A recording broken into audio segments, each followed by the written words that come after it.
ತಾವೇ ನೋಡ್ದಂಗೆ ನಮ್ಮ ಬೆಳಗಾವಿಯಲ್ಲಿ ಪ್ರತಿ ವರ್ಷಕ್ಕಿಂತ ಈ ವರ್ಷ ಸ್ವಲ್ಪ ತಾಪಮಾನ ಹೆಚ್ಚಿದೆ. ಕಳೆದ ಒಂದು ವಾರ 8 ದಿವಸದಿಂದ ಒಂದು 36ರಿಂದ 37 ಡಿಗ್ರಿ ತನಕ ಇದೆ ಸತತ. ಹಂಗಾಗಿ ನಾವು ಇಲ್ಲಿ ಈಗ ಹಾಲಿಡೇ ಇರೋದ್ರಿಂದ ಮಕ್ಕಳು ಮತ್ತು ಪ್ರವಾಸಿಗರ ಸಂಖ್ಯೆ ಹೆಚ್ಚಿದೆ ಇಲ್ಲಿ ನಮ್ಮ ಝೂ ಬರೋಂಥದ್ದು. ಅವ್ರು ಯಾರು ನಿರಾಶೆ ಆಗಿ ಇದಾಗಬಾರ್ದು ಅಂತಂದೇಳಿ ನಾವು ಎಂದಿನಂತೆ ನಾವು ಪ್ರಾಣಿ ಪಕ್ಷಿಗಳಿಗೆ ಏನು ಆಹಾರ ಕೊಡ್ತಾ ಇದ್ದಲ್ಲ ಅದರಲ್ಲಿ ಸ್ವಲ್ಪ ಐಸ್ ಮಿಕ್ಸ್ ಮಾಡಿ ಕೊಡ್ತಾ ಇದ್ದೀವಿ ತಾಪಮಾನ ಹೆಚ್ಚಿರೋದ್ರಿಂದ.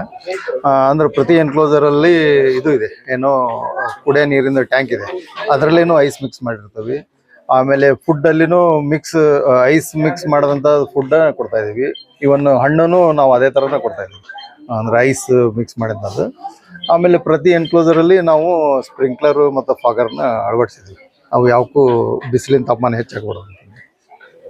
ಎಷ್ಟು ಎಷ್ಟು ಈಗ ಪ್ರಾಣಿಗಳಿಗೆ ಈ ತರ ಪ್ರತಿಯೊಂದು ಪ್ರಾಣಿಗೂ ಹಾಕಿ ಪ್ರತಿ ಪ್ರಾಣಿಗೂ ಮಾಡಿದೀವಿ ರೀ. ಈ ಹುಲಿ, ಸಿಂಹ, ಇದು ದೊಡ್ಡ ಪ್ರಾಣಿ ಅವು ಅಲ್ಲೇನದವಲ್ಲ ಅಲ್ಲಿ ನಾವು ಈ ತರ ಸ್ಪ್ರಿಂಕ್ಲರ್ ಇದನ್ನ ಮಾಡಿಲ್ಲ, ಯಾಕಂದ್ರೆ ಅವು ಓಡಾಡಿ ಇದನ್ನ ಮಾಡ್ಬಿಡ್ತಾವ ಅಂತ ಹೇಳಿ.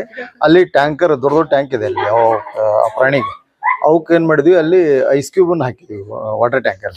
ಮತ್ತು ಫುಡ್ಡಲ್ಲಿ ಅಂತೂ ನಾವು ಐಸ್ ಮಿಕ್ಸ್ ಮಾಡಿ ಹಾಕ್ತಾ ಇದೀವಿ. ಮತ್ತು ಡಿಹೈಡ್ರೇಷನ್ ಆಗ್ಬಿಡೋದು ಅಂತ ಹೇಳಿ ORS ಅಲ್ಲಿ ಒಂದು 10%, ಅಂದ್ರೆ ಪ್ರತಿ ವರ್ಷಕ್ಕಿಂತ ಈ ವರ್ಷ ಒಂದು 10% ವೈದ್ಯರ ಸಲಹೆ ಅಂತ ಒಂದು 10% ಹೆಚ್ಚು ಮಾಡಿ ಕೊಡ್ತಾ ಇದ್ದೀವಿ ORS.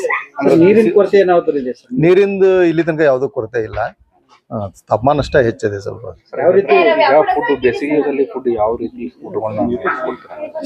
ಫುಡ್ ಅಲ್ಲಿ ಏನು ಚೇಂಜಸ್ ಆಗಿಲ್ಲ, ಯಾಕಂದ್ರೆ ಆ ಪ್ರಾಣಿನೂ ಯಾವುದು ಹೆಚ್ಚು ತಿಂತ ಇಲ್ಲ, ಕಡಿಮೆನೂ ಇದಾಗ್ತಿಲ್ಲ.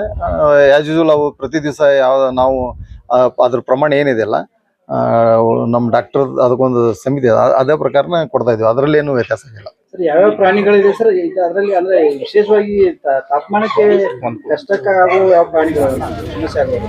ಇಲ್ಲ, ಹಂಗೆ ಎಲ್ಲಾನು ಹಂಗೆ ಅದೇ ಥರನ. ಬಟ್ ಇವು ಸ್ಪೆಷಲಿ ಇವು ಜಿಂಕೆ, ನಮ್ಮ ಇದು ಕೃಷ್ಣ ಮೃಗ, ಇಂಥವಕ್ಕೆಲ್ಲ ನಾವು ಫಾಗರು ಮತ್ತು ಸ್ಪ್ರಿಂಕ್ಲರ್ ಎರಡೂ ನಾವು ಅಳವಡಿಸ್ತೀವಿ. 2-3 ಟ್ಯಾಂಕರ್ ಎಲ್ಲ ಎನ್ಕ್ಲೋಸರ್ಗೆ ನಾವು ಆ ಟ್ಯಾಂಕರಲ್ಲಿ ಐಸನ್ನ ಹಾಕಿದ್ವಿ ಕುಡಿಯೋ ನೀರಲ್ಲಿ. ನೀರಿನ ವ್ಯವಸ್ಥೆ ಎಲ್ಲ ಸಫಿಶಿಯೆಂಟ್ ಇದೆ? ನೀರಿಂದ ಇಲ್ಲಿ ತನಕ ಯಾವ ಸಮಸ್ಯೆ ಇಲ್ಲ, ಸರಿ ಇದೆ.